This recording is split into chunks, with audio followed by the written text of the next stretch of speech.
কৃষ্ণ প্রেমের বীজ সংক্রুত হতে লাগলো, আস্তে আস্তে গাছ হয়ে গেল, সেই গাছ থেকে ফল আর ফুল ধরা আরম্ভ করে দিল।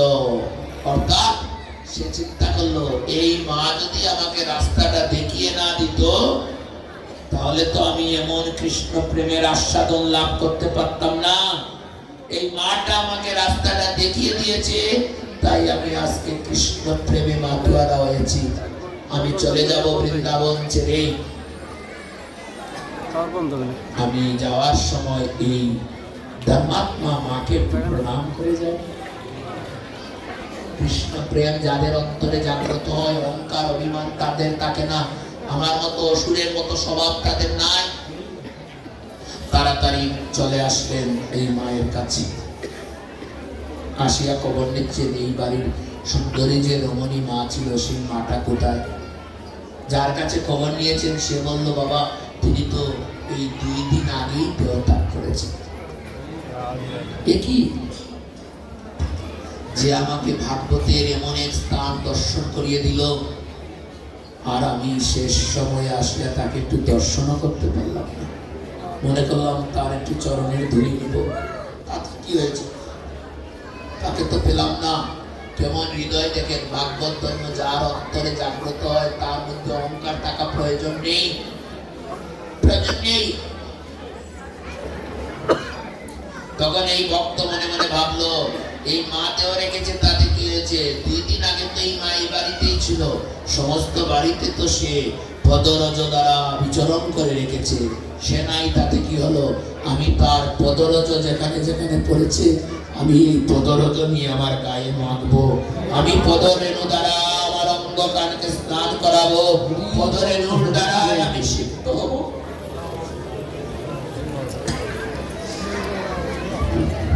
এমন প্রাণের ভক্ত যে যে জায়গায় বেশ্যা মা ছিল, সেখান থেকে পদরেণু নিয়ে গায়ে মেখে দিল।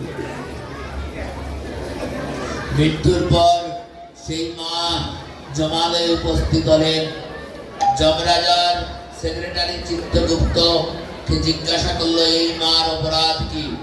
বলে, তার সবচেয়ে বড় অপরাধ, সারা জীবন সে পাপ করে গেছে, দেহ বিক্রি করে সে তার জীবিকা নির্বাহ করেছে। যারা দেহ বিক্রি করে তাদের কোনো কালেই জায়গা হয় না, এমনকি নরকও তাদেরকে গ্রহণ করবে না। মহারাজ যম মহারাজ দ্বাদশ মহাজনের অন্যতম মহাজন, তিনি শুধু রাজা যম নয়, তিনি পরম ভাগবত বটে। তিনি চিত্রগুপ্তকে বললেন, প্রত্যেক মানুষ সারা জীবন পাপ করতে পারে না চিত্রগুপ্ত, তার জীবদ্দশায় কোনো না কোনো পুণ্য আছে। সমস্ত পাপীর যদি সামান্যতম পুণ্য খুঁজে পাওয়া যায়, আমি তাকে সমস্ত অপরাধ থেকে মুক্তি করে দিব, তাই আমি বাবা। চিত্রগুপ্ত আবার কথা উলট পালট করতে লাগলেন। উলট পালট করতে করতে দেখেন, মৃত্যুর মাত্র 7 দিন আগে একজন কৃষ্ণ ভক্ত বৈষ্ণবকে যে জায়গায় ভাগবত হয় সেই ভাগবতের স্থানটুকু দেখিয়ে দিয়েছিলেন। হে মহারাজ, এই পিচাসিনী, এই দেহ বিক্রিকারী নারী সারা জীবন পাপ করেছে, কিন্তু মৃত্যুর কিছুদিন আগে একজন কৃষ্ণ ভক্তকে, একজন বৈষ্ণবকে ভাগবতের রাস্তা দেখিয়ে দিয়েছে, তার বিচার কি হবে? মহারাজ যম বললেন, এমন বিচার তো আমার খাতায় নেই, এমন পুণ্য করেছে যার বিচার আমার খাতায় ধরে নাই। ভাগবতের রাস্তা দেখিয়ে দিয়েছে বলে সে যে সারা জীবন পাপ করেছে, বলে পাপ করেছে ঠিক আছে, কিন্তু যা পাপ করেছে, এই যে একটা কর্ম করেছে, সেই পুণ্য করে তার সমস্ত পাপ চলে গেলেও তার জায়গা দেওয়া যাচ্ছে। চিত্রগুপ্ত অবাক হয়ে গেলেন, মহারাজ আপনি কি বলছেন? হ্যাঁ, আমি একজন ভাগবত, আমার দ্বাদশ মহাজনের মধ্যে আমি একজন মহাজন, দ্বাদশ মহাজনের মধ্যে আমি একজন মহাজন। এ যে পুণ্য করেছে তা আমার খাতায় লেখা যাবে না। বলে তাহলে কি করতে? বলে আমার দ্বারা সেই বিচারই হবে না, আমি কোন কৃষ্ণ ভক্তের বিচার করতে পারি না, আমি সবার বিচার করতে পারি, কোন কৃষ্ণ ভক্তের বিচার আমি করতে পারি না। দেখেন তো, কৃষ্ণ ভক্ত হলেই কি হয়? কিছু করতে হবে না, কৃষ্ণকে শুধু ভালোবাসবেন। আই লাভ ইউ, হে কৃষ্ণ, হে কৃষ্ণ আমি তোমাকে ভালোবাসি। মন প্রাণ সমর্পণ করে আপনি আজে বাজে কতজনকে আই লাভ ইউ বলেন। এই আই লাভ ইউ শব্দটা যদি ভগবানের নামে উৎসর্গ করেন, আর ভগবান যদি একবার মন প্রাণ করে দেখে যে আপনি ভগবানকে ভালোবাসেন, ভগবান বললেন তুই যখন আমাকে সামান্য ভালোবাসা দিয়ে আমাকে কিনে নিলে, আমিও কথা দিলাম তুই একবার আমাকে ভালোবাসা দিয়ে কিনে নিলে, আর আমি জনম জনম তোকে ভালোবেসে যাব, কোনোদিন ভালোবাসা থেকে বঞ্চিত করব না। এই চিত্তগুপ্ত তার বিচার আমি করতে পারবো না, তার বিচার করার জন্য পিতামহ ব্রহ্মার কাছে যেতে হবে। তাহলে এই পিচাসিনী নারীকে কোথায় রেখে যাবে? বলে এখন আর তাকে পিচাসিনী বলো না, তাকে নিয়েই ব্রহ্মার কাছে চলো। এবার তাকে নিয়ে ব্রহ্মার কাছে রওনা হলেন। ব্রহ্মাজিকে প্রণাম করলেন। ব্রহ্মা জিজ্ঞাসা করলেন কি হয়েছে? বলে এই নারীটাকে সঙ্গে নিয়ে আছি, সারা জীবন পাপ করেছে, কিন্তু জীবন দশায় একটি দিন একটা শুদ্ধ ভক্তকে ভাগবতের রাস্তা দেখিয়ে দিয়েছে। হরি বল, এক তো শুদ্ধ ভক্ত আর তো ভাগবত। ব্রহ্মা বললেন এমন বিচার আমার দ্বারা হবে না, আমি জনম জনম এমন বিচার করতে পারবো না, কারণ আমি কৃষ্ণকে চিনতেই পারি নাই, আর কৃষ্ণকে চিনতে পারি নাই বিদায় আমি রাখাল আর মৎস্য সব চুরি করে নিয়েছি। ব্রাহ্মণ হয়ে চুরি করে নিয়েছি। আমি যদি কৃষ্ণকে চিনতে পারতাম তাহলে আমি এন কুকর্ম করতে পারতাম না। যেখানে আমি কৃষ্ণকেই চিনলাম না, আমি কেমন করে কৃষ্ণ ভক্তকে চিনতে পারি না? যমরাজ, তুমি এক কাজ করো, বৈষ্ণবানন্দ যথাসম্ভব একমাত্র দেবাদিদেব মহাদেবের দ্বারাই এমন কর্ম।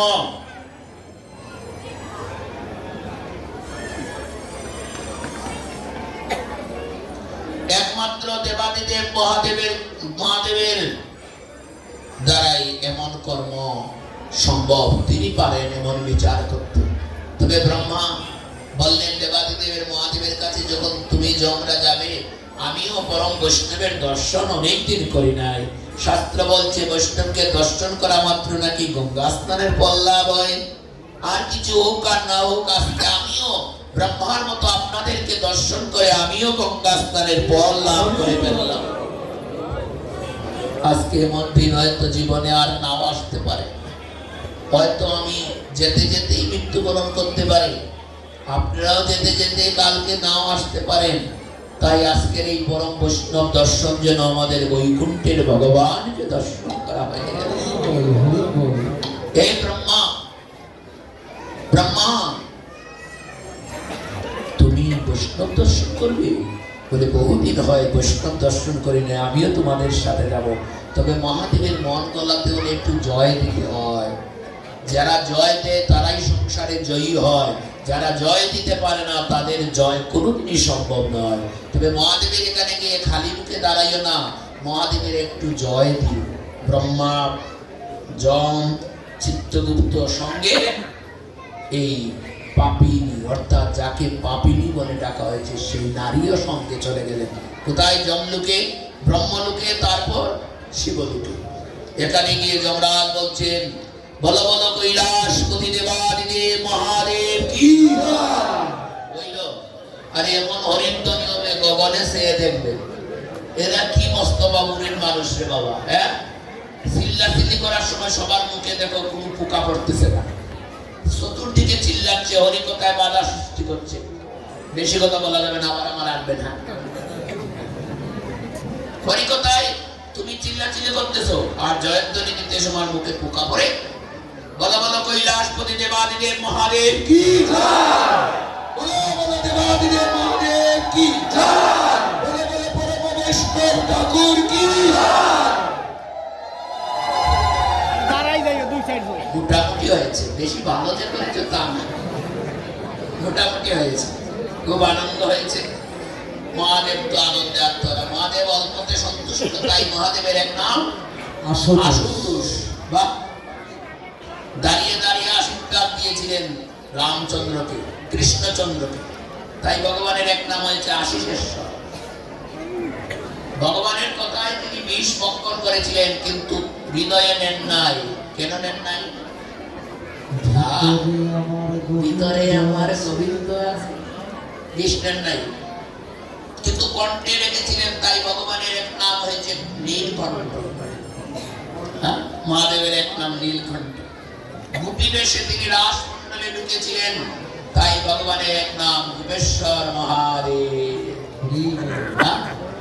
এইভাবে বিভিন্ন নামে দেবাদিদেব মহাদেব। চন্দ্রকে তিনি কলঙ্ক থেকে মুক্ত করেছিলেন, সেই চন্দ্রের এক গুণা তিনি মস্তকে ধারণ করেছিলেন, তাই এক নাম চন্দ্রধর, চন্দ্রশেখর। মহাদেবের কথা বললে তো রাত্রেই পাবে না। আমরা সেই গুণার এক গুণা হতে পারি। মহাদেব তো খুশিতে আত্মহারা, একটু বুকা বুকা আসিল। বৈষ্ণবদেরকে একটু বুকা বুকা হতে হয়, এত সালাকের দরকার নেই, অহংকার অভিমানের দরকার নেই। তুমি একটু বুকা সাজো, বুকাদের কোনো শত্রুও থাকে না। হরি বল। মহাদেব একটু বুকা বুকা বল। জয়ধ্বনি দিতেই মনে আনন্দ লেগে গেল। কারা? ওরে বাবা ব্রহ্মা, তুমি বুকা থেকে। ওরে যমরাজ, তোমার আবার কোন গন্ডগোল ঘটলো নাকি? আরে কি বলবো মহাদেব, প্রভু আপনি কৃপা করে নেই, পাপিনী আমার সঙ্গে আমি বিচারই করতে পারিনি। ব্রহ্মা সবকিছু খুলে বললেন মহাদেবকে। মহাদেব বললেন এর দায়িত্ব আমার না, এটা আমি নিতে পারবো না, এই ডিপার্টমেন্ট আমার না। প্রধানমন্ত্রীর কাজ কি অর্থমন্ত্রী করতে পারবে? পারবে? এই ডিপার্টমেন্ট প্রধানমন্ত্রীর স্বয়ং। এক কাজ করি, আমিও বহুদিন বৈকুণ্ঠে যাই নাই। হরিবল হরিবল। আমিও ভগবানের সাথে অনেকদিন সাক্ষাৎই করি নাই। আর ভগবান বলছিলেন যত্রতত্ত্ব তুমি বর দিও না, কিন্তু আমি তো ভগবানের কথা রাখতেই পারি না। ভগবান বলেছিলেন তুমি রাসমণ্ডলে প্রবেশ করো না, কিন্তু আমি ভগবানের কথা শুনিই নাই। ভগবান বলছিলেন তুমি যত্রতত্র বর দিও না, না শুনে আমি নিত্যাসুরকে বর দিয়ে দিলাম। আমি বিপদে পড়ে গেলাম, আমার রক্ষা করলো। লজ্জায় আর ভগবানের সাথে দেখাই করি না। আবার শিবের আমার লজ্জা আছে। হ্যাঁ আছে, কোনো লজ্জা আছে? লজ্জা থাকলে বেটা খালি গায়ে থাকতো, শ্মশানের ছাই মারতো। লজ্জা থাকলে বাঘের চাল পরতো। লজ্জা থাকলে সর্প নিয়ে নৃত্য করতো। হ্যাঁ, লজ্জা থাকলে ল্যাংটা হয়ে যেত, বাঘের চাল কষে পড়ে যায় না। ভগবানের শিবের আমার লজ্জা আছে, কিন্তু আজকে তিনি লজ্জা পাচ্ছেন, কারণ কৃষ্ণ ভক্তকে সঙ্গে নিয়ে যাবে। বিচার করতে পারলেন না কৃষ্ণ ভক্তে, তাই তিনি মহাদেব, ব্রহ্মা, যম, চিত্তগুপ্ত সবাই মিলে বৈকুণ্ঠেশ্বর ভগবানের কাছে গেলেন। সেখানে গিয়ে আবার ভগবানকে খুশি করতে হয়। গিভ এন্ড টেক, দেওয়া এবং নেওয়ার সম্পর্ক। আপনি যদি ভগবানকে ডাকেন না, ভগবান আপনাকে খেলা দিয়েও ডাকবে, বেটাও কম না। তুমি ডাকো আমাকে একবার, আমি শত শতবার তোমার ডাকে সাড়া দিয়ে দিব। প্রাণ করে একবার হ কৃষ্ণ গোবিন্দ বলে সবাই নামের মধ্যে আমি। মহাদেব বৈকুণ্ঠের দ্বারে গিয়ে আর দেরি করলেন না। বলো বলো বৈকুণ্ঠেশ্বর ভগবান কি, বলো বলো বৈকুণ্ঠেশ্বর ভগবান কি, বলো বলো বৈকুণ্ঠেশ্বর ভগবান কি। ভগবান মহাদেবকে দেখে ভগবানের কি অবস্থা, আনন্দে আত্মারা। ভৃগুমণি যখন ভগবানের পক্ষে লাথি মেরেছিল, ভগবান বলেছিলেন আমার তো পাষাণ হৃদয়, আমার কিছু হয় নাই। ভগো পরম বৈষ্ণব ঠাকুর, তোমার চরণ কমলে হৃদয় ব্যথা লেগেছে। ভগবান সেই দিন পরম বৈষ্ণবের চরণটুকু নিজের হাতে মুছে পরিষ্কার করে দিয়েছিলেন। আজ যখন পরম বৈষ্ণব দেবাদিদেব মহাদেবকে দেখলেন, আমরা শিব ভক্ত দেখলেন না শুনলেন, আরে গাঁজা খাবে মদ খাবে শিব ভক্ত না, এত ভূতের ভক্ত। এটাও শিবের একটা অংশ, তাতে দোষ নেই। গাঁজা খাবে মদ খাবে সে শিবের ভক্ত না, ভূতের ভক্ত। সে ভূতেশ্বরের পূজা করবে, ভূত লুকে যাবে। আর যদি সে পরম বৈষ্ণবের অঙ্গনে জল ডালে, তাহলে সেই অঙ্গনের জল বৃথা যাবে না, কারণ অঙ্গনের জল দেওয়ার আগে আগে গোবিন্দের নামে নিবেদন হবে, তো বিষ্ণুর নামে নিবেদন হবে, সম্প্রদায় ওম নমঃ শিবায় নমঃ। তখন শিব পেলে এমনি বৈকুণ্ঠের অধিকারী হয়ে গেলেন। ভগবান যখন বৈকুণ্ঠেশ্বর দেবাদিদেব মহাদেব ব্রহ্মাকে দেখলেন, স্বয়ং ভগবান নিজের মস্তকটা শিবের চরণে, ভগবান নিজে বললেন, হে দেবাদিদেব মহাদেব, বহুদিন হয় তোমার দর্শন পাইনে, আজ তুমি কৃপা করে বৈকুণ্ঠে চলে এসেছো। হে মহাদেব, তুমি আমার প্রণাম নেও। দেখেন তো আপনার মনে কি এই বাসনা জাগে যে আমি একজন বৈষ্ণব বা একজন নিচু, আমার থেকে নিচু তাকে দেখে একটু প্রণাম করি? জাগে কি? জাগাতে পারলাম না তো, আমি নিজেও পারলাম না। ভগবান দেখিয়ে দিলেন, স্রষ্টার সৃষ্টি যিনি, তিনি দেখিয়ে দিলেন যে আমি ভগবান হয়েও দেবাদিদেবের মতো পরম বৈষ্ণবকে সম্মুখে পেয়েছি, অতএব আমি আমার মস্তক বৈষ্ণব দেখিয়া দেবা নাম হয় মুন্ড, তার মুন্ড গিয়ে পড়ে নরকের কুণ্ড। ভগবান এটা নিজে আচরণ করে জীবকে দেখিয়ে দিলেন। মহাদেব লজ্জিত, হে ভগবান, তুমি আমাকে প্রণাম করছো? বলে, তুমি আর আমি যে অভিন্ন আত্মা, তুমি আর আমি যে অভিন্ন আত্মা, তুমি তো ভাগবতের প্রথম বক্তা। হরি বল। ভাগবতের প্রথম বক্তা দেবাদিদেব মহাদেব। এই যজ্ঞে দেবাদিদেব মহাদেবের অবস্থান সবার অগ্রে। যে যজ্ঞে মহাদেব আসেন না, যে যজ্ঞে শিব আসেন না, সেই যজ্ঞ শিববিহীন যজ্ঞ, সেই যজ্ঞে ভগবানও থাকেন না। এই জন্য শিববিহীন যজ্ঞের ভগবানও থাকেন না। তাই এই যজ্ঞের মূল উতা হলেন দেবাদিদেব মহাদেব। ভাগবত কথা উনি প্রচার করেছেন। উনি পার্বতীর কাছে প্রথম ভাগবত কথা বলেছিলেন, কিন্তু পার্বতী সেটা সংরক্ষণ করতে পারলেন না। ভাগবত কথা শুনতে শুনতে তিনি ঘুমিয়ে পড়লেন। এই জন্য কোনো নারী ব্যাসাসনে বসার অধিকার নেই বাবা। নারীকে ব্যাসাসনে বসাবেন না। ধর্ম আলোচনা সবাই করতে পারবে, কিন্তু ব্যাসাসনে বসাবেন না, তাহলে শিবের অপমান হবে। শিব তখনই পার্বতীকে বললেন, তোমাকে আগেই বলেছিলাম এই কথা বলে তুমি ধৈর্য ধরতে পারবে না, তুমি নিদ্রায় চলে গেলে। আজ থেকে ঘোষণা করলাম, কোন নারীর কাছে যেন ভাগবতের কথা পূর্ণভাবে প্রকাশিত না হয়। আর নারীরা যেই ভাগবতের অনুষ্ঠানে থাকবে সেখানে বিশৃঙ্খলা বেশি হবে। এরপরেও মা তো, মাদের সর্বদা প্রণাম করতে হয়, কিন্তু স্বভাব যায় না, মহিলা কাজতে যায় না, ধইলে স্বভাব কিন্তু ছাড়তে পারে না। মহাদেব বললেন, পার্বতী, তুমি কোনোদিন ভাগবত কথা শুনতে যাবা? তোমাকে শোনাতে গেলাম, তুমি শুনলে না, ঘুমিয়ে পড়লে। আজ থেকে তুমি এই আসনের অধিকার নেই। দেবাদিদেব মহাদেবকে প্রণাম করে ভগবান বললেন, হে মহাদেব, হে পরম বৈষ্ণব ঠাকুর, কি করে, কি আশা নিয়ে, কি সন্দেশ নিয়ে তুমি বৈকুণ্ঠে আসলে? শিব কি আর জায়গায় থাকেন? স্বয়ং ভগবান যখন এমনি ভাবে প্রণাম করেন, শিব কি আর জায়গায় থাকেন? বৈষ্ণবত্ব তাকে। মহাদেব বললেন, তোমার আতিথ্যয় আমি অত্যন্ত সন্তুষ্ট, আমি লজ্জিত, তুমি স্বয়ং আমাকে প্রণাম করলে। হে মহাদেব, তোমার জন্য, তোমার মাধ্যমে জীব সংসারে দেখিয়ে দিতে চাই, জীব যেন কোনো জীব যেন আমার কোনো জীবকে হিংসা না করে, সবাই যেন সবাইকে সম্মান করতে শিখে। তাই ভাগবত, তাই তোমার কাছে আমি ভাগবতের কথা, অমৃত ভাগবতের কথা শ্রবণ করছি। মহাদেব বললেন, আমি আজকে এই কাজের জন্য আসি নাই, আমি এসেছি এই নারী সারা জীবন পাপ করেছে, তাকে পাপ থেকে কিভাবে উদ্ধার করা যায়, আর এ কি করে উদ্ধার হবে তার ব্যবস্থা করো প্রভু। এ তো পাপী। বলে, সে পাপী, সে কি করেছে? বলে, তার শেষ জন্মে, অর্থাৎ তার জীবনের অত্যন্ত দশায় একদিন একজন পরম বৈষ্ণবকে ভাগবতের সঠিক রাস্তা দেখিয়ে দিয়েছে। আমরা শেষ করে দিচ্ছি বাবা। কি আপনারা কারা কারা চলে যাবেন? আত্মদা দেন। দুর্দারাতের, আমি তো 5 মিনিটে শেষ করছি, আপনারা বসালেন কেন দেরি করে? আর এত দূর থেকে আসতে লাগছে 4 ঘন্টা, যাইতে লাগবে 4 ঘন্টা, 8 ঘন্টা, পাঠ করলাম বুঝি 2 ঘন্টা, হইল? তাহলে কি হলো?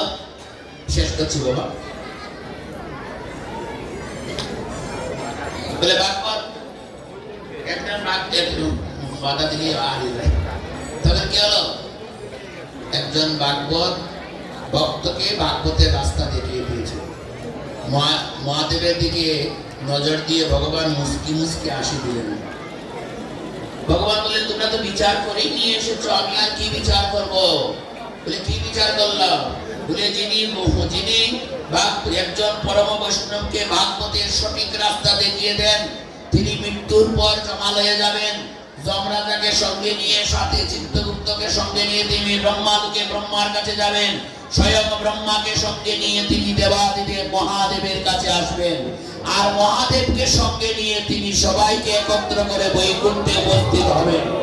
আর বৈকুণ্ঠে যদি কেউ একবার এসে যায়, তাকে আমি আর মর্ত্যলোকে পাঠাই না। হা ব্রহ্মা ভুবনালকা পুনরাবর্তি নবার্জুন মামুপেন্ত তুকুত্তিয়া পুনর্জন্ম নবিদ্যতে। তার আর পুনর্জন্ম হয় না। ভাগবতে উপস্থিত হলেই, ভগবানের কথা শ্রবণ করলেই তার জন্ম জন্মান্তরে তিনি সমস্ত অপরাধ থেকে মুক্তি লাভ করবেন।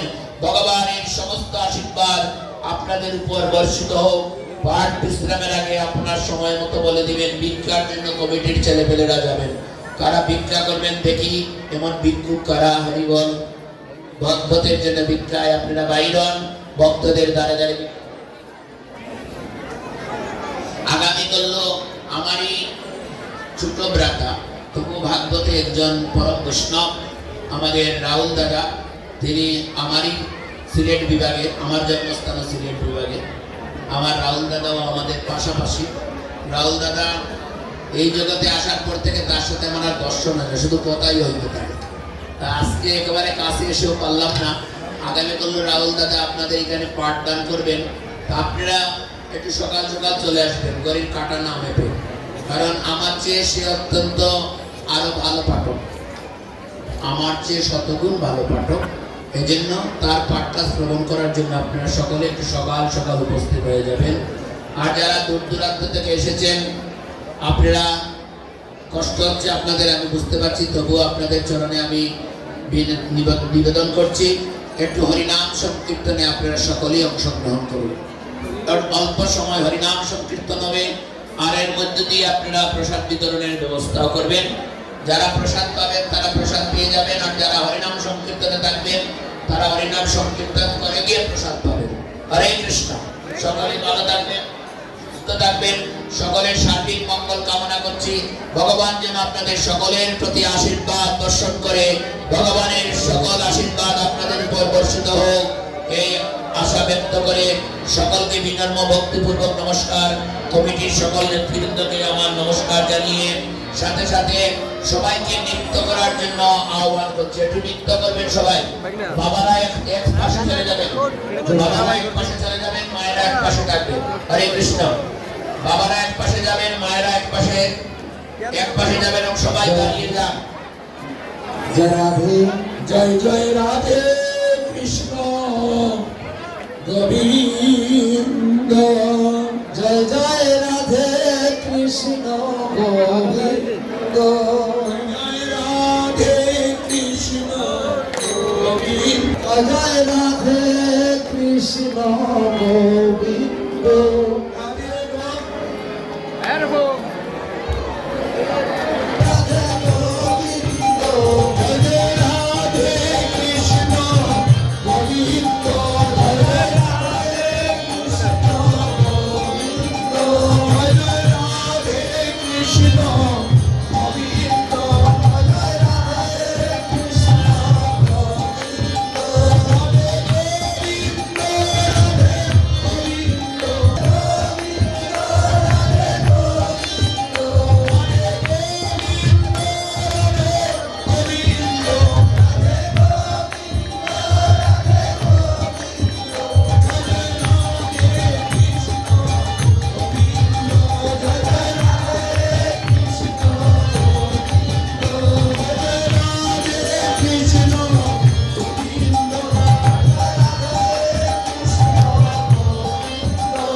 সুহাগের সুহাগিনী সে যে আমার রাধা রানী সব সুহাগের সুহাগিনী সে যে আমার রাধা রানী বৃন্দাবন বিলাসিনী সে যে আমার রাধা রানী বৃন্দাবন বিলাসিনী সে যে আমার রাধা রানী ললিতার প্রিয় ধনী সে যে আমার রাধা রানী সখার নয়নমণি সে যে আমার রাধা রানী রষ্টসখীর শিরোমণি সে যে আমার রাধা রানী রষ্টসখীর শিরোমণি সে যে আমার রাধা রানী গণিত মনের মহারানী সে যে আমার রাধা রানী সে যে আমার রাধা রানী সে যে আমার রাধা রানী গণিত মনের মহারানী সে যে আমার রাধা রানী গণিত মনের মহারানী সে যে আমার রাধা রানী রাধা রানী জয় মা রাধা রানী জয় মা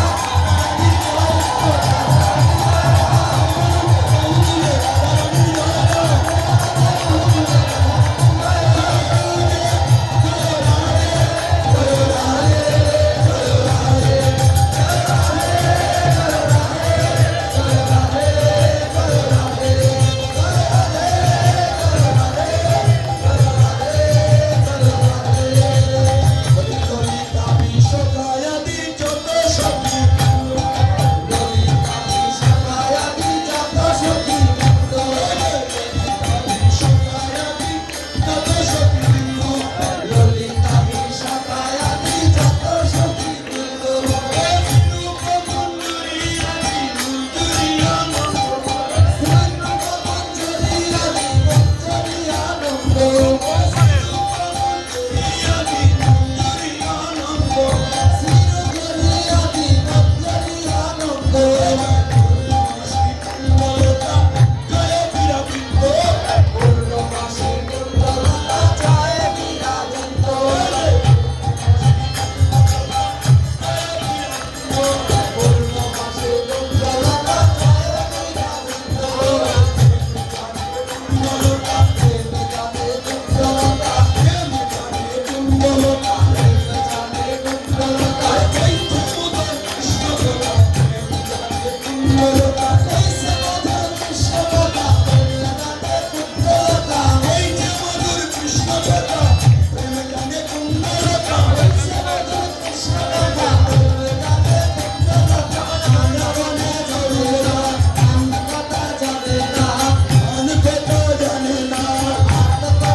জন্ম তাদের লতা পাতা তবু বলে কৃষ্ণ কথা জন্ম তাদের লতা পাতা তবু বলে কৃষ্ণ কথা সবে মিলে করো কৃপা আমি অতি নন্দ সবে মিলে করো কৃপা আমি অতি নন্দ সবে মিলে করো কৃপা আমি অতি নন্দ সবে মিলে করো কৃপা আমি অতি নন্দ কৃপা করে দাও যুগল চরণারে বৃন্দ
সবাই কিন্তু মাত্র 2 মিনিট। হরি বল হরি বল, মাত্র 2 মিনিট। কাজী আচ্ছা পরে বলবে, যারা বদ্রীনাথের ভক্ত আছে তারা পরে বলবে, দূরে বলতে আগে বসতে দেবে। হরে কৃষ্ণ। নদিয়ার রাজপথে কে যেন নেচে নেচে নেচে নেচে যায়। নদিয়ার রাজপথে কে যেন নেচে নেচে নেচে নেচে যায়। নদিয়ার রাজপথে কে যেন নেচে নেচে নেচে নেচে যায়। নদিয়ার রাজপথে কে যেন নেচে নেচে নেচে নেচে যায়। নিতাই নেচে যায় রে আমার গৌর নেচে যায়। নিতাই নেচে যায় রে আমার গৌর নেচে যায়। শান্তি পুরো ডুবু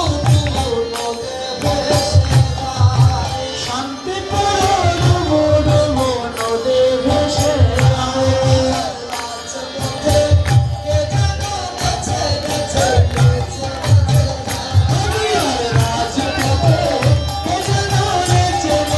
নেচে নেচে যায়।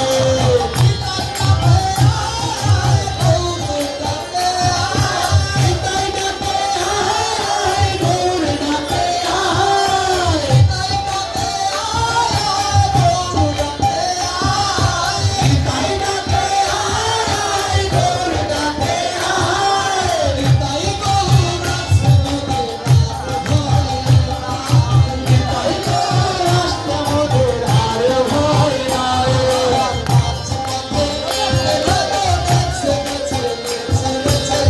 নদিয়ার রাজপথে কে যেন নেচে নেচে নেচে নেচে যায়। আয় পাখি আয় পাখি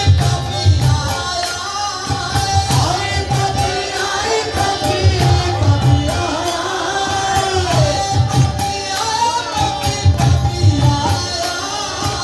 আয় পাখি আয় পাখি পাখি আয়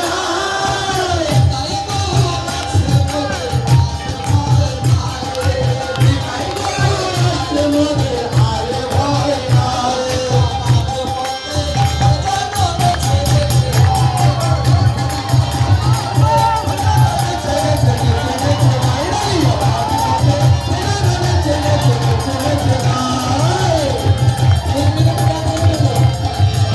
হরি বল হরি বল হরি বল। রাধে জপা করো, কৃষ্ণ নাম রসন পিয়া করো। রাধে রাধে জপা করো, কৃষ্ণ নাম রস পিয়া করো। রাধে রাধে জপা করো, কৃষ্ণ নাম রস পিয়া করো। রাধে রাধে জপা করো, কৃষ্ণ নাম রস পিয়া করো। রাধে হে মহারানী, রাধে রাধে জপা করো, রাধে রাধে জপা করো, কৃষ্ণ নাম রস পিয়া করো।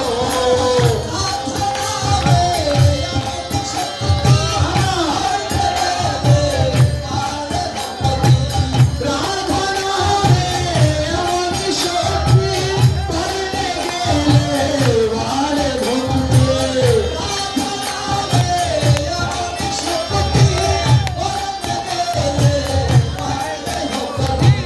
রাধা নামে এমন শক্তি, করতে গেলে বারে ভক্তি।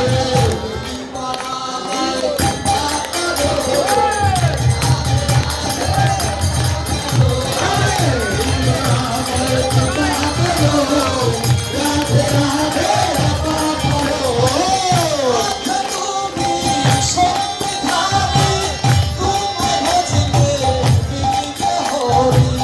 রাধে তুমি সত্যধারী, তোমায় ভজলে মিলবে হরি।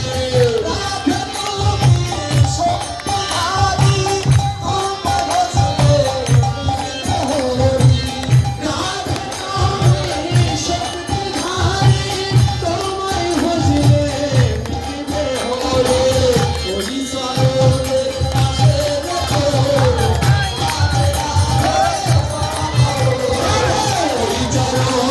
পাশে রেখো রাধে রাধে জপা করো রাধে রাধে জপা করো কৃষ্ণ নাম প্রিয়া করো কৃষ্ণ নাম প্রিয়া করো রাধে রাধে রাধে রাধে রাধে রাধে রাধে